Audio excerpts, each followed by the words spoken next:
Обзоры экономических, спортивных событий, мировые новости, главные события региона. Обо всем этом мы не только расскажем в ближайший час.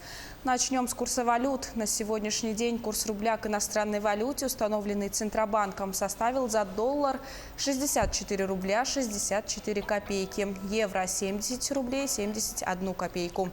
Что касается обмена валюты в Якутске, то выгоднее всего доллар покупает Россельхозбанк за 64 рубля 70 копеек, а продает Восточный банк за 65,20. По евро в покупке лидирует также Россельхозбанк, это 70 рублей 51 копейку, а продает выгоднее всего Азиатско-Тихоокеанский банк за 71 рубль 6 копеек. Повышение МРОТ коснется примерно 3 миллионов 200 тысяч россиян. С 1 января следующего года он будет равен 12 тысячам 130 рублям. Раньше увеличение МРОТ проводилось на уровень прогнозной инфляции. Теперь минимальный размер оплаты труда привязан к размеру прожиточного минимума за второй квартал предшествующего года. Таким образом, динамика теперь в большей степени отвечает социально-экономическим реалиям. А пенсии с нового года повысятся у 31 миллиона россиян. Выплата увеличится на 6%. Это значительно превысит уровень ожидаемой инфляции почти в 4%. В прошлом году, к слову, страховые пенсии выросли на 3,5%. На календаре уже 1 октября. Так, с этого месяца вступает в силу множество законов и нововведений, которые коснутся разных сфер жизни. От повышения зарплат бюджетников до новых правил начисления НДС. Более подробнее расскажет наш корреспондент Дмитрий Тымыров. Добрый день, Кристина.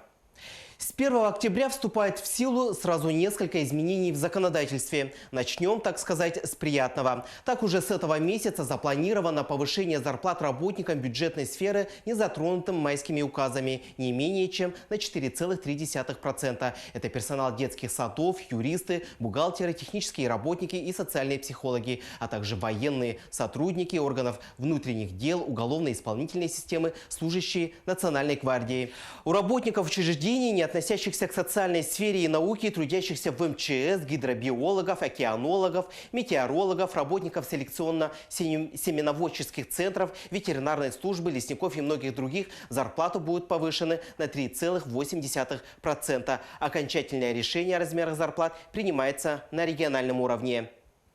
Теперь курить на балконе будет караться штрафом. Так, с 1 октября вступил в силу постановление правительства, запрещающее использование открытого огня на балконах и лоджиях квартир. В документе нет определения открытого огня, но, по всей видимости, к нему можно отнести зажженную спичку или зажигалку. В МЧС подтвердили, что запрет таким образом касается и курения на балконе. Правило распространится также на комнаты в общежитиях и на гостиничные номера. Штраф за нарушение составит до 3000 рублей, а если оно привело к пожару, до 5000 рублей. В случае серьезных последствий возгорания нарушителю может грозить уголовная ответственность.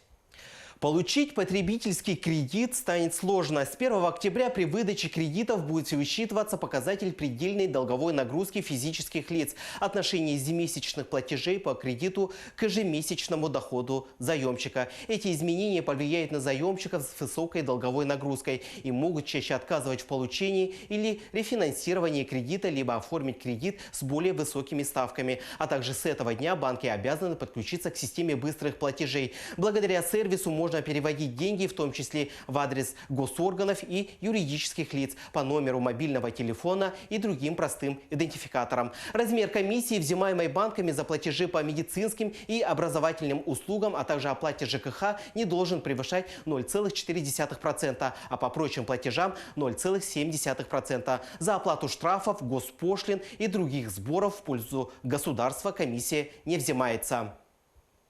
Изменения коснулись и гостиничного бизнеса. Теперь все хостелы и гостиницы, находящиеся на территории жилых домов, должны быть закрыты. Теперь открывать гостиницы и хостелы в помещении можно только после его перевода в нежилой фонд.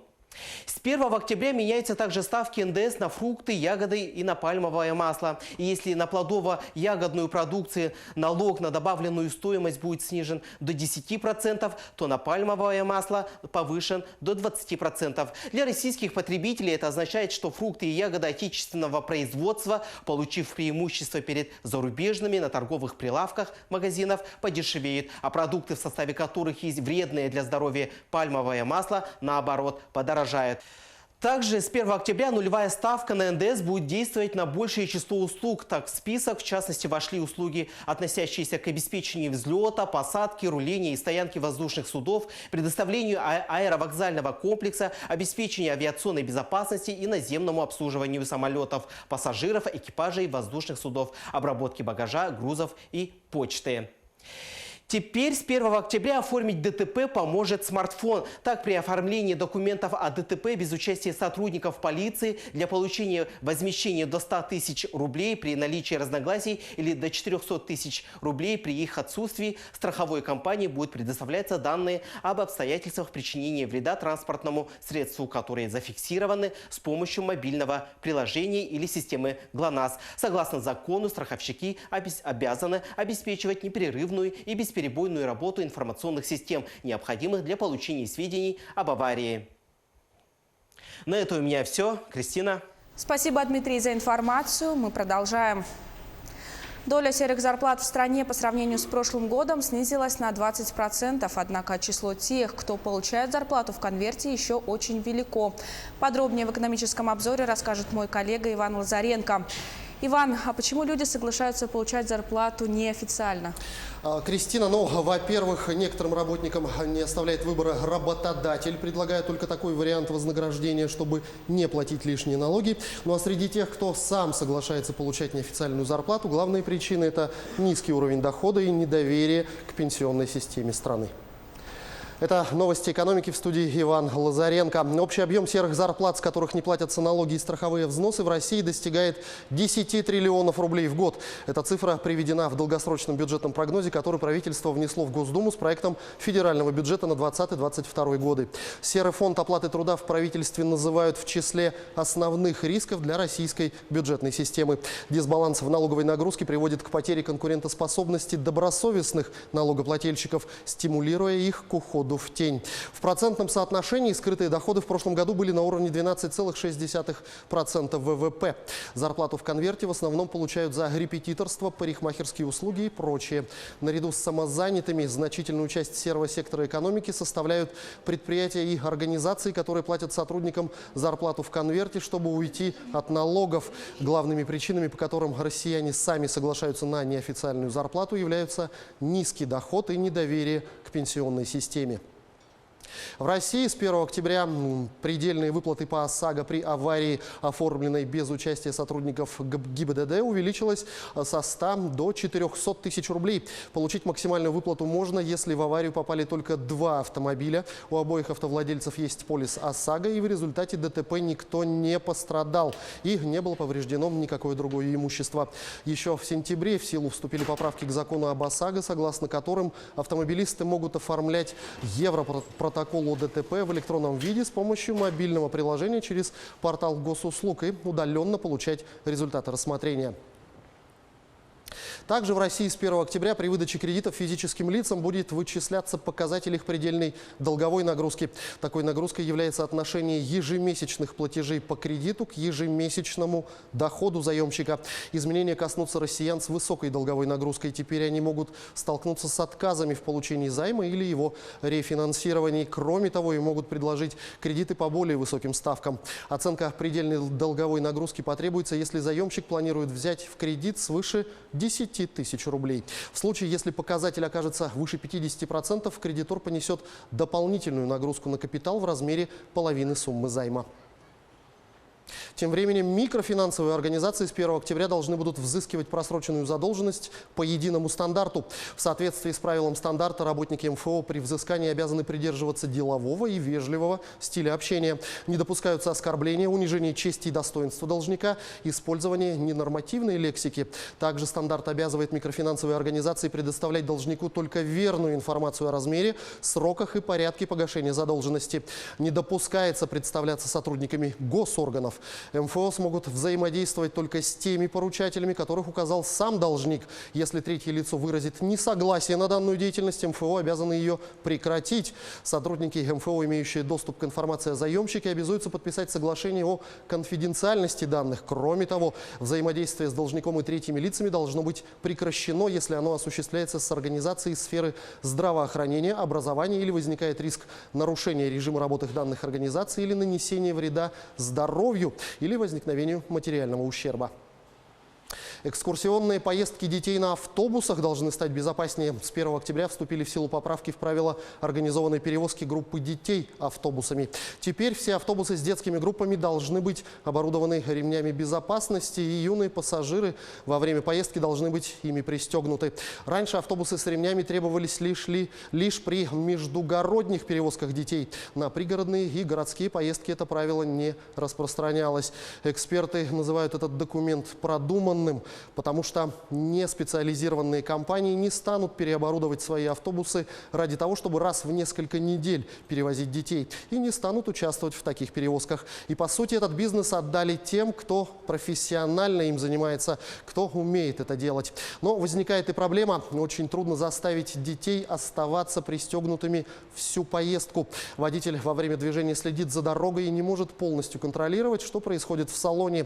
А наказывают за это между тем именно шофера, а не сопровождающих детей взрослых. И штрафы весьма ощутимые. 3000 рублей для водителя и до 100 тысяч рублей для организации перевозчика. Здесь, говорят эксперты, надо было бы ввести систему, как для личных авто. Если пассажир не пристегнут, то штрафуют не водителя, а пассажира. Если когда-либо подобные штрафы введут, то, скорее всего, за сидящего без ремня ребенка наказывать будут его законного представителя. В поездке это взрослый, сопровождающий группу. Однако пока введение такого порядка не обсуждается. На этом у меня все. Оставайтесь в курсе экономических событий на Якутия-24. Кристина, ну а свежая информация в следующих выпусках. Спасибо. Спасибо, Иван. Об экономической ситуации в стране нам рассказал Иван Лазаренко. В Северо-Восточном федеральном университете сегодня начнет работу 22-я Всероссийская научно-практическая конференция и смотр-конкурс творческих работ студентов, магистров и аспирантов по направлению технология художественной обработки материалов. В Якутске эта конференция проводится впервые и посвящена 85-летию со дня рождения основателя специальности технологии обработки драгоценных камней и металлов профессора СВФУ Ивана Егорова. С утра прошло торжественное открытие выставки, но сейчас началась экскурсия в лабораторию гранильного производства и ювелирного дела. Ульяна Шагина покажет, как студенты проходят здесь практику. Ульяна, вам слово. Кристина, здравствуйте. Сегодня мы находимся в лаборатории кафедры технологии обработки драгоценных материалов Северо-Восточного федерального университета. Лаборатория находится на заводе EPL Diamond. А вообще сегодня этой специальности обучают 43 вуза в России, в том числе и Северо-Восточный университет. И мы видим завод, в такое вот темное помещение. Здесь всего находится 12 таких больших гранильных станков. И рядом со мной старший преподаватель кафедры Галина Евстафьева. Галина, расскажите, пожалуйста, как проходит учебный процесс? Добрый день.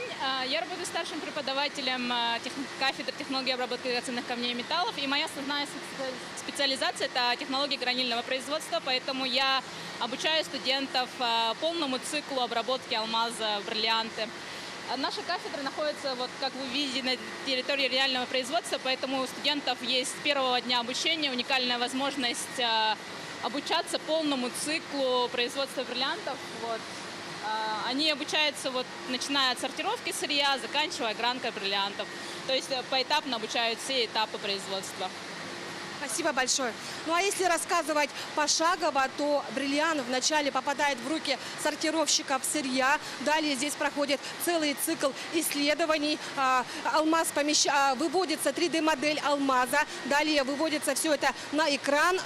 Далее сортировщик, огранщик выводит наиболее оптимальный вариант обработки этого алмаза.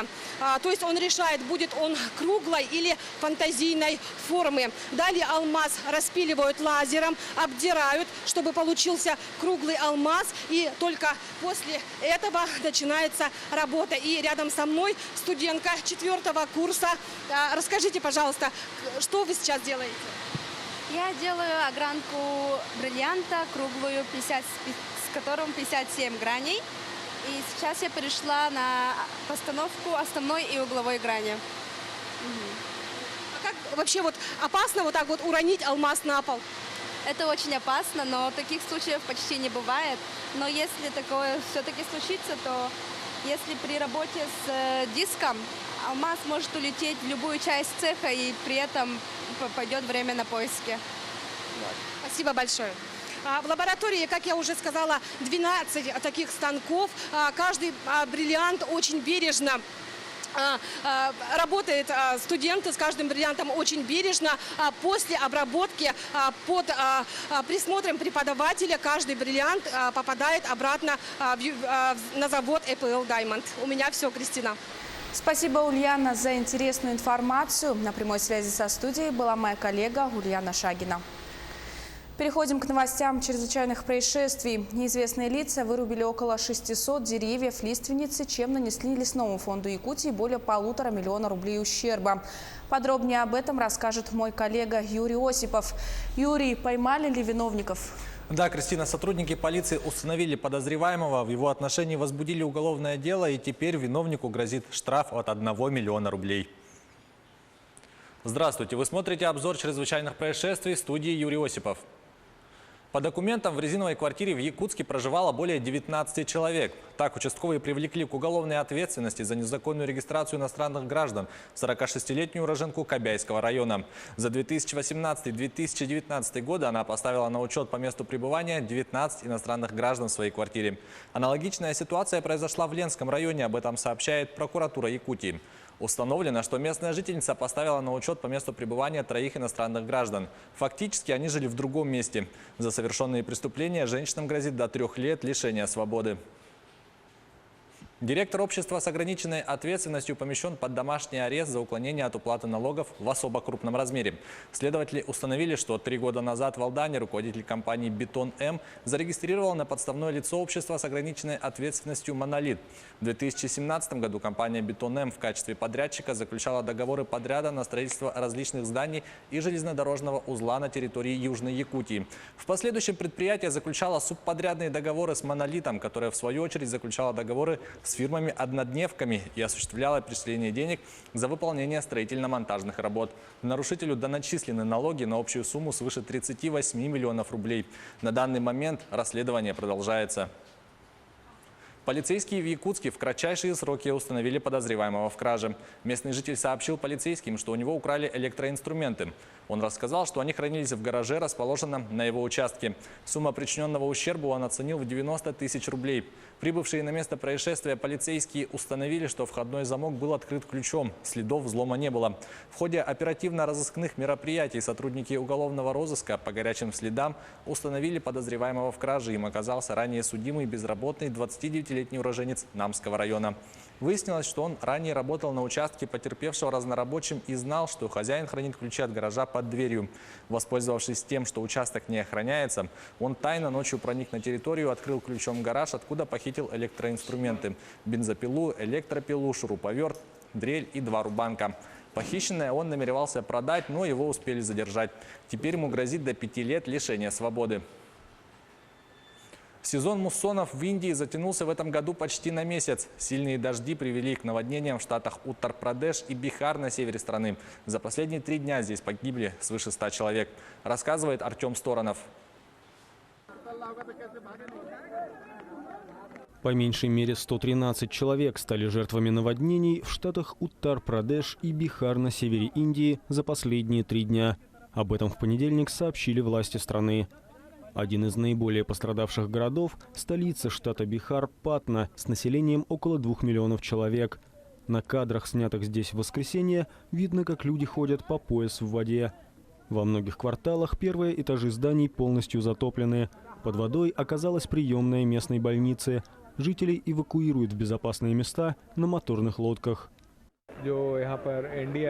Здесь работают сотрудники экстренных служб. Многие проживающие в низинах люди пострадали из-за скопления воды в результате продолжительных дождей. Только за сегодняшний день было эвакуировано 8-9 тысяч человек. В соседнем Уттар-Прадеше из-за повышения уровня воды власти были вынуждены вывести около 900 заключенных из тюрьмы в городе Баллия на западе штата. Затоплены многие дороги и улицы. По словам синоптиков, сезон муссонов в Индии, который обычно заканчивается в начале сентября, в этом году затянулся почти на месяц. Впервые за 6 лет количество выпавших осадков здесь оказалось выше среднемесячной нормы. Это была рубрика «Чрезвычайные происшествия». Берегите себя. Кристина, на этом у меня вся информация. Увидимся в следующем выпуске. Спасибо, Юрий. А мы продолжаем. Диализники Якутска обратились с открытым письмом о содействии в необходимости скорейшего открытия Центра современной нефрологии и диализа. Новый центр готов обеспечить нуждающихся в процедуре гемодиализа дополнительными местами. Сегодня медицинское учреждение полностью готово принимать больных. Между тем, открытие до сих пор не состоялось. В ситуации разбиралась Ульяна Шагина. Сегодня в республике существует 5 диализных центров – в Якутске, в Жатае, в Мирном и Нерингре. Между тем, количество только тех, кто сегодня уже нуждается в заместительной почечной терапии – 470 человек. И все они сегодня зависят от этого жизненно необходимого аппарата и вынуждены ездить в эти центры. На сегодняшний день вот все центры, скажем так, практически переполнены. Новый центр современной нефрологии и диализа готов был встретить своих больных еще весной этого года. Здесь установлено 15 современных германских аппаратов, которые смогут обслуживать 84 диализных больных. Мы планируем, но это уже в будущем, не сейчас, открыть здесь хирургическое отделение. Не отделение, а оперблок. Значит, там мы планируем формировать артериовенозные фистулы вот как раз этим пациентам. Центр уже сегодня готов принимать своих больных. Современные аппараты искусственной почки, хороший ремонт. Здесь есть все условия, чтобы больные могли коротать свое время за многочасовой и жизненно важной процедурой. По словам руководства, полностью готов и весь пакет необходимых документов. Между тем, надзорные органы не дают согласия на открытие отделения. Сейчас главное открыть собственно, хронический диализ. А с этим у нас проблемы.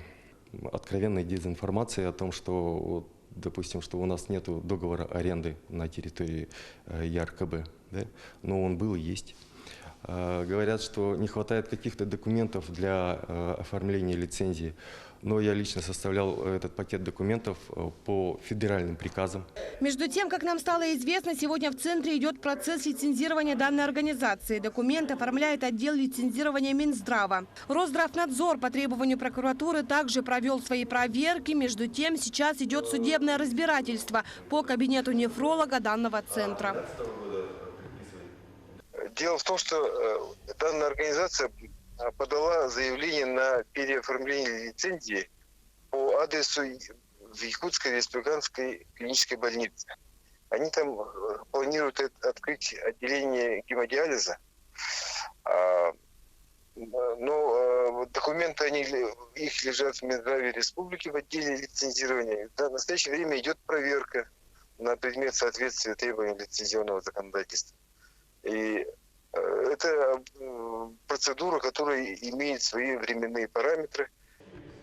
Пока идут все эти разбирательства и бесконечные проверки, страдают те, кто сегодня вынужден зависеть от этих аппаратов. Единственный их выход – писать письма на имя главы республики, чтобы на их проблему наконец-то начали обращать внимание. Совсем недавно к нам обратились пациенты гемодиализа и преддиализники, скажем. Это те, кто будут нуждаться в гемодиализном лечении. Я сам в недавнем времени тоже был на гемодиализном лечении, и поэтому знаю, какая проблема существует. Из-за нехватки мест существующие диализные центры начали принимать пациентов и в 4-ю смену с часу ночи до 5 утра. Ульяна Шагина, Саргалана Захарова, Григорий Николаев, Семен Семенов, Якутск. Центр активного долголетия открылся в столице. Его организовала медклиника «Аврора» для мужчин и женщин 60 и 55 лет соответственно. Центр рассчитан на 20 коек дневного пребывания, медицинская диагностика, консультация специалистов, помощь психолога и логопеда. Теперь все можно получить в одном здании. Помимо этого, для пациентов организуют культурную программу посещения музеев и выставок, а также выступления артистов театра эстрады. Этот проект удалось реализовать благодаря идее, с которой пришли ко мне на прием предприниматели, которая давала бы возможность получать качественную медицинскую помощь и, самое главное, давать возможность общаться пожилым людям, проводить время, обмениваться с идеями какими-то, давать друг другу советы. В общем, занимать то свободное пространство, которое получает каждый человек при выходе на пенсию. Жители Тайваня готовятся к приходу тихоокеанского тайфуна Митаг, которому метеорологи присвоили 2-й уровень мощности. На острове закрыты школы, в аэропорту отменены 150 рейсов, рассказывает Артем Сторонов. Тайфун Митаг, которому метеорологи присвоили 2-й уровень мощности, как ожидается, вечером в понедельник обрушится на северо-восточное побережье Тайваня. По мере приближения к острову он может усилиться до наивысшей категории, говорят специалисты. В понедельник на Тайване закрыты все школы и финансовые рынки. В аэропорту отменены свыше 150 авиарейсов, прервано паромное сообщение. Некоторые дороги на острове были перекрыты из-за опасности возникновения оползней и подтоплений. Мобилизованы 12 тысяч военных. У нас есть несколько больших насосных станций. Также мы подготовили мобильные насосы. Сегодня мы попросили военных доставить мешки с песком в некоторые деревни. Как ожидается, Митаг принесет на Тайвань сильные ветры с порывами до 160 км в час. После того, как тайфун покинет остров, он, по словам синоптиков, продолжит движение в сторону материкового Китая и во вторник должен добраться до Шанхая. Накануне 70-й годовщины образования КНР в Пекине состоялась торжественная церемония, посвященная памяти павших героев. В ней приняли участие высшие руководители Китая. В выходные в Гонконге прошла очередная акция протеста против предполагаемых планов Пекина ограничить политические и гражданские права жителей особого административного района. Подробности расскажет Сергей Берец. Торжественная церемония возложения венков к мемориалу павших героев состоялась в понедельник на площади Тяньаньмэнь в Пекине. Она традиционно проводится в канун главного государственного праздника – Дня образования КНР, который отмечается 1 октября. В этом году исполняется 70 лет прихода коммунистов к власти в Китае. Как сообщило китайское международное радио, в мероприятии приняли участие высшие руководители во главе с генеральным секретарем ЦК КПК, председателем КНР Си Цзиньпином и представители широких кругов общественности. Они также воздали дань уважения покойному вождю Мао Цзэдуну.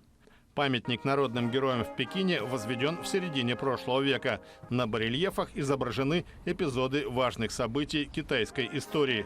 От Первой опиумной войны 1840 года до провозглашения КНР. Утром в понедельник Гонконг приводил себя в порядок после новых столкновений манифестантов с полицией. Сотрудникам Starbucks пришлось счищать граффити и плакаты с антиправительственными лозунгами. Ответ демонстрантов на критику их выступлений со стороны дочери владельца ресторанной сети, которая управляет этими кофейнями в городе. Приближение юбилея КНР ознаменовалось очередными акциями протеста против того, что многие жители специального административного района Китая считают ползучим наступлением на их политические права и гражданские свободы со стороны Пекина и его сторонников в Гонконге. На минувшие выходные пришлась 5-я годовщина революции зонтиков, вызванной вмешательством центральных властей в избирательную систему бывшей британской колонии. Наиболее активные участники протестного движения были приговорены к тюремному заключению на сроки до 16 месяцев и общественным работам. Наказания некоторым осужденным были смягчены.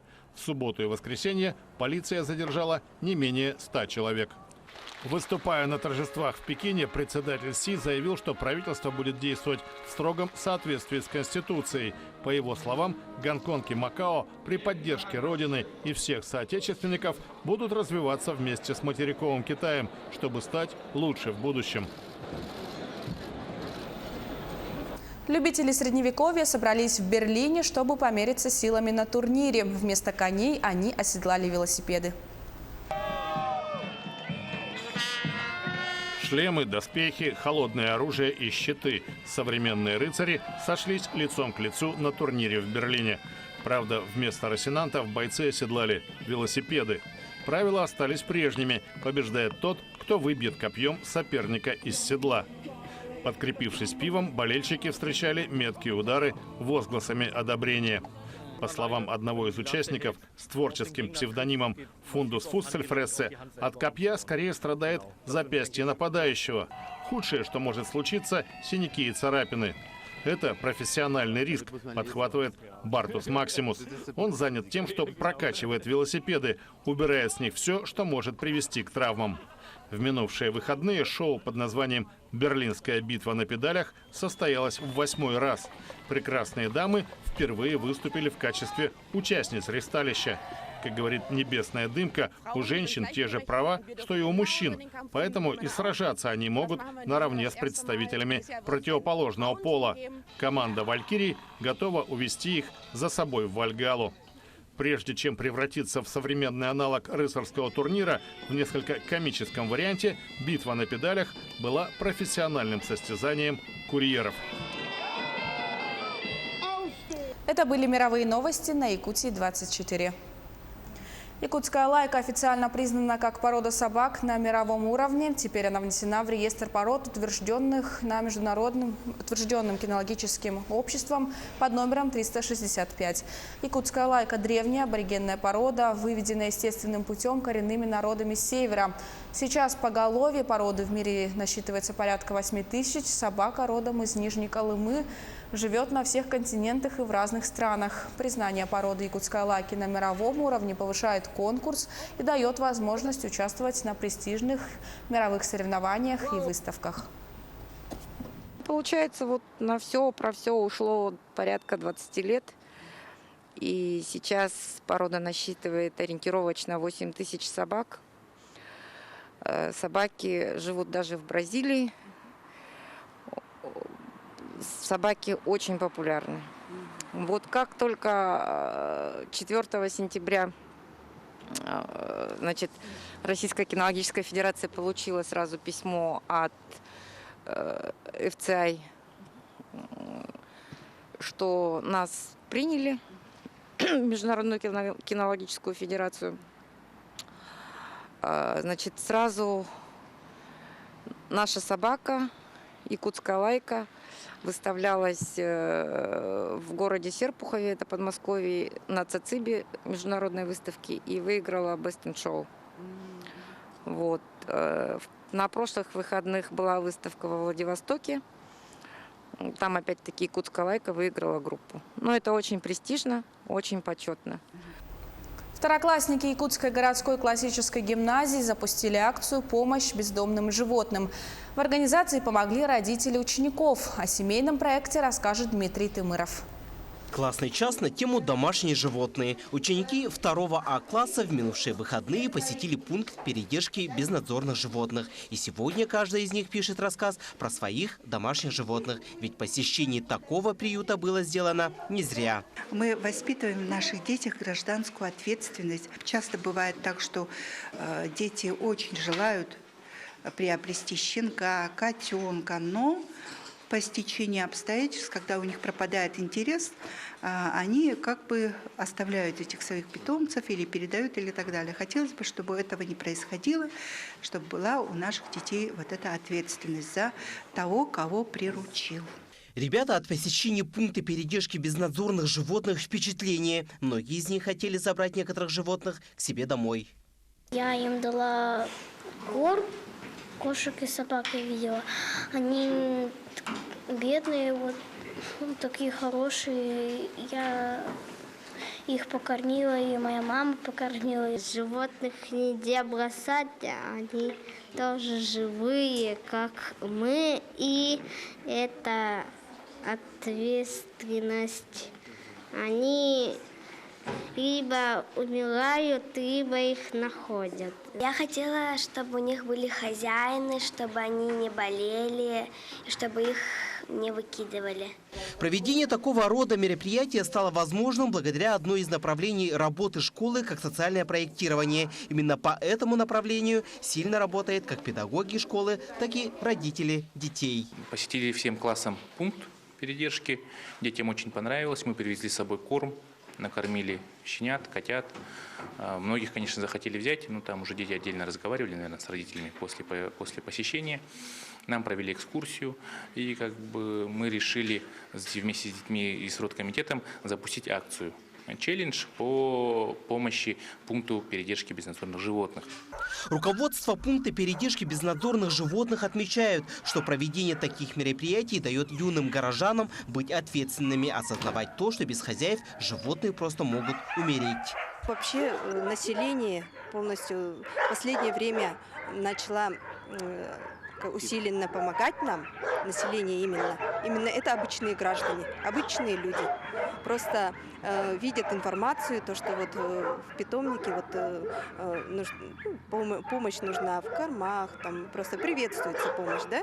На сегодняшний день в пункте передержки без хозяев остаются 26 кошек, 57 щенят и 60 собак. Акцию «Челлендж» городской гимназии уже подхватили школьники из 20-й школы города Якутска. Ребята надеются, что желающих в будущем станет еще больше.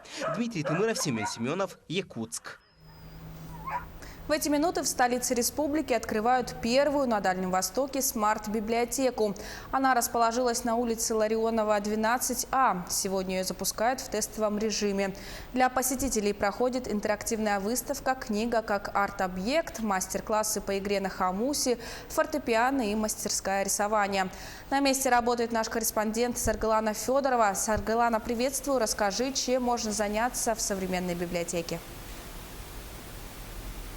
Приветствую, Кристина. Когда заходишь в библиотеку, первое, что бросается в глаза, это свободное пространство, свободное от библиотечных стереотипов. Например, можно сесть в вот такое удобное аудиокресло, включить музыку с телефона и спокойно слушать и работать. И здесь можно найти не только книги, но и целую массу предложений. Это постановка спектаклей и для детей, и взрослых, тренинги различные, консультации, занятия по музыке, иностранному языку. Также будут проходить, будет работать школа журналистики, блогерства. И для всего этого отведены специальные зоны. И на площади 4 с лишним тысяч квадратных метров будут созданы все условия для непрерывного образования и развития современных навыков. И подробнее нам расскажет пресс-секретарь библиотеки Розалия Борисова. Розалия, здравствуйте. Расскажите, какие системы планируете внедрить и делаете ли ставки на технологии будущего? Здравствуйте. Да, действительно, смарт-библиотека – это своего рода умная библиотека, которая является пространством для саморазвития читателей и всех посетителей. И на сегодняшний день у нас на территории библиотеки работает 3 центра. Это информационно-образовательный центр, смарт-лаборатория, а также культурный центр. Потихоньку мы начинаем уже работать. Смарт-лаборатория, предположим, в будущем будет работать с VR-технологиями, 3D-принтеры будут работать специально для детишек, будут научные кружки, и дети смогут погружаться в мир виртуальной реальности с помощью VR-очков, 3D-принтеры воплотят все фантазии детей в реальность. Да? Культурный центр у нас на 3-м этаже будет располагаться, и будут доступны для наших читателей, для детей, для взрослых, театрализованные постановки, мюзиклы для детей и для взрослых также, показы фильмов у нас тоже возможны. А вот информационно-образовательный центр, он планирует запустить, получается, кружки по иностранным языкам.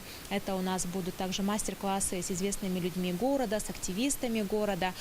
Также мы планируем, вот вы уже сказали, да, школу видеоблогерства и журналистики. И будет очень много разных мероприятий для вообще горожан в целом, не только для детей, не только для молодежи.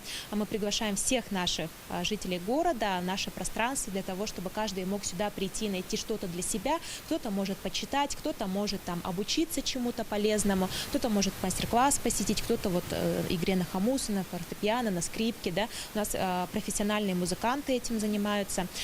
И также вот смарт-лаборатория будет как раз-таки заниматься миром высоких технологий, внедрениями их и также взращивать кадры для нашей республики в будущем, чтобы дети занимались наукой и также уже знали, что такое современные технологии. И сейчас мы находимся в детском читальном зале, и я бы хотела передать слово коллеге Альберту Николаевичу, который расскажет вам далее о том, как вообще наша библиотека работает и как работает с книгами наши читатели, и что могут предложить читальные залы.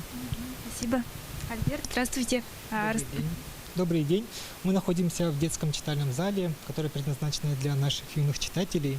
Здесь они могут позаниматься, почитать книги или даже взять на дом не только книги, но и журналы. Так, благодаря РФИД-технологиям, которые впервые на Дальнем Востоке ввела в работу наша библиотека, библиотечная наша работа намного упростилась. Сейчас не нужно заполнять много формуляров. Например, берем книгу, читательский билет, прикладываем к нашему сканеру, и все, книга выдана. Книгу берет читатель и идет домой. Вот. А помимо детского читального зала у нас есть также взрослый читальный зал и абонемент, который находится в правом крыле. Также для детей, кстати, у нас есть кабинет игр, называемый игротека, где у нас игры, головоломки и все на свете. Также по соседству кабинет мастер-классов, где мы будем проводить очень много мастер-классов, не только для взрослых, но и для детей. Кстати, сегодня у нас будет мастер-класс по рисованию, который ведет наш сотрудник Валерия. Приглашаем с 2 часов. Спасибо. Мы хотели пройтись по всем залам, но, к сожалению, у нас связь обрывается. И напоминаю, что библиотеку открыли в тестовом режиме и ждут обратную связь от первых читателей. Кристина? Спасибо, Саргалана. Я напомню, на прямой связи была корреспондент Саргалана Федорова. Перейдем к новостям спорта. Россиянка Мария Лосицкена завоевала золотую медаль в прыжках в высоту на чемпионате мира по легкой атлетике.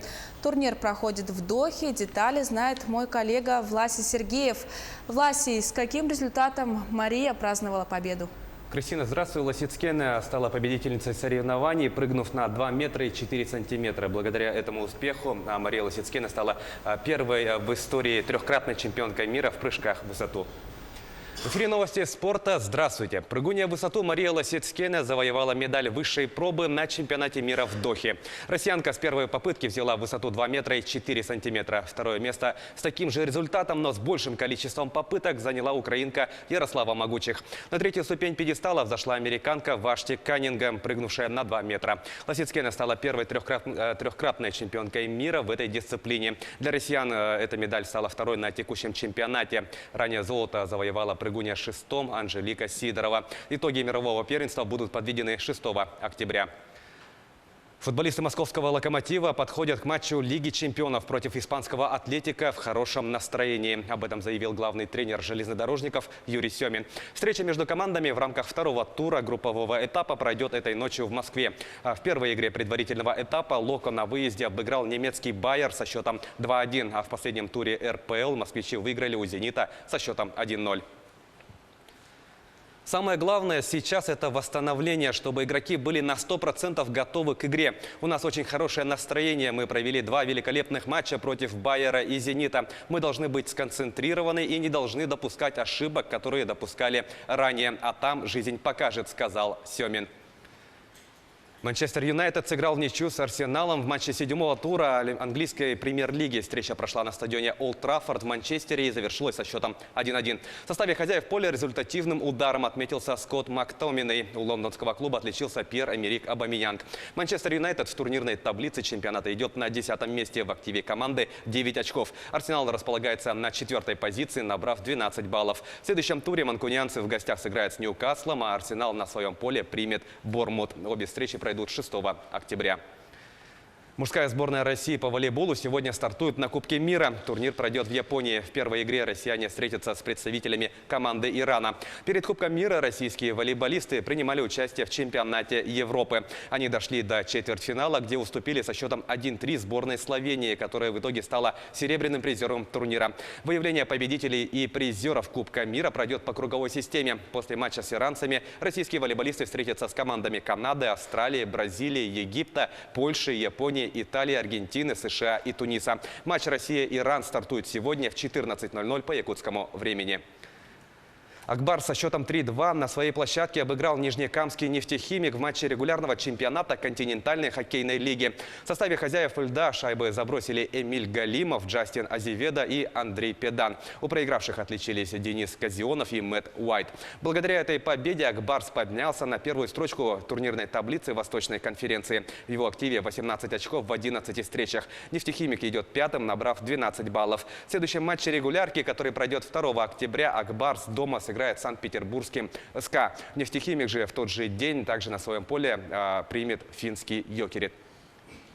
Якутяне завоевали 14 медалей на чемпионате России по стритлифтингу, который прошел в Москве. Участие в соревнованиях приняли более 200 спортсменов. Якутию представили 3 участника. Елена Цой стала обладательницей наград высшей пробы в классическом стритлифтинге, а также в подтягивании с гирей. Сергей Ладыжинский в классических видах завоевал 3 медали, в том числе золото в двоеборье.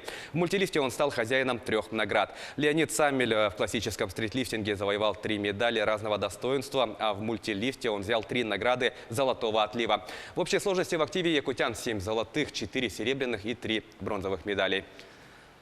К этому часу это все спортивные новости. Мы продолжаем следить за событиями в жизни регионального и всероссийского спорта. Кристина, вам слово. Власти, спасибо. В Нерингре каждый день задержки из-за снегопада. На аэродроме плохое сцепление со взлетно-посадочной полосой, рассказал представитель авиакомпании. Отмечается, что метеосводка обновляется каждые 30 минут. При этом борт в Благовещенск вылетел в 11:28. А борт авиакомпании «Якутия» в Нерингре отложили до 17 часов вечера. Самолет А-320 авиакомпании «Севен», следовавший во вторник из Новосибирска в Нерингре, ушел на запасной аэродром в Иркутске. Согласно данным онлайн-табло аэропорта Нерингре, самолет должен был совершить посадку в начале 9 утра. Однако из-за снегопада командир корабля принял решение уйти на запасной в столицу Приангарья. В Иркутске самолет совершил посадку в 10 часов 50 минут по якутскому времени. Как ожидается, после улучшения погодных условий в Нерингре самолет продолжит свой полет. Отметим, что на борту А-320 находились 158 пассажиров. Они сейчас располагаются в Иркутском аэропорту. Самолет А-320 авиакомпании «Севен», как мы уже говорили, следовавший во вторник из Новосибирска в Нерингре, ушел на запасной аэродром в Иркутске. Наш корреспондент Александра Цыбикова на прямой связи с нами. Александра, по какой причине самолет, летевший из Новосибирска, не приземлился в Нерингре? Здравствуй, Кристина. Конечно же, из-за снега, из-за сильных осадков, которые в очередной раз осыпали Южную Якутию. Самолет, по данным табло, он должен был приземлиться в 8 часов 5 минут местного времени, но он так и не смог приземлиться, потому что вот благодаря онлайн-сервисам, которые отслеживают движение самолетов, мы смогли узнать, что самолет совершал 5 попыток, 5 облетов, но не смог из-за сильного снегопада и улетел на юго-запад в сторону Иркутска. Ну и помимо того, что наш аэропорт прекратил свою деятельность, здесь в Нерингре из-за снегопада, сильной каши, мокрого снега на дорогах, обильные осадки в виде мокрого снега в течение всего дня, повышенная влажность. В первой половине дня погода еще держится в плюсе, а к вечеру уйдет в минус. Из-за ночи образуется наледь, по которой передвигаться как пешеходам, так и в автопотоке очень сложно. Возможно, участятся сезонные случаи уличного травматизма. Дорожные службы города приведены в боевую готовность, а точнее уже осуществляют очистку и отсыпку улиц. Напомню, сегодня 1 октября, начало второго месяца осени. В Нерюнгри осенью так и не пахло уже кучей снега.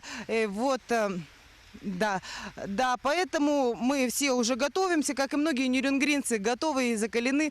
Ждем. Все. На этом у меня все. Кристина.